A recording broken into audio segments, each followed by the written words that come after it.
Hello, Mr. Lonnie George Johnson. We're pleased to have you today. To begin, what influenced you to become an inventor and engineer? Well, thank you so much for having me. I'm really happy to be here. I guess to answer that question, I'd have to begin with my childhood. I was born October 6, 1949, and grew up on my grandfather's cotton field. Well, with this being said, my family was quite poor, and when I wanted new toys, it was my responsibility to make them myself. So the idea of becoming an inventor actually was instilled in me at a young age.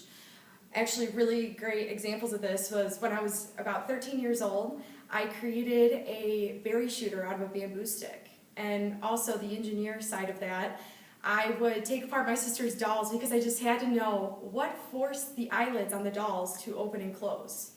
Very interesting. What are some of the hardships that you've had to overcome in your life in order to become a successful engineer and inventor? Well, the biggest hardship in my life was definitely growing up in time of racial segregation and tensions at all-time highs. With that being said, my idea of dreaming of becoming an inventor and an engineer would never become true. At least that's what people instilled in me. They told me I should never dream past being anything other than a technician. So how did the invention of your famous device, the Super Soaker, come about? The Super Soaker. Well, this started right after I graduated college. I went into the U.S. Air Force. While I was there, I definitely worked on some prestigious accounts, but in my spare time, I was working on my invention, which was actually a heat pump.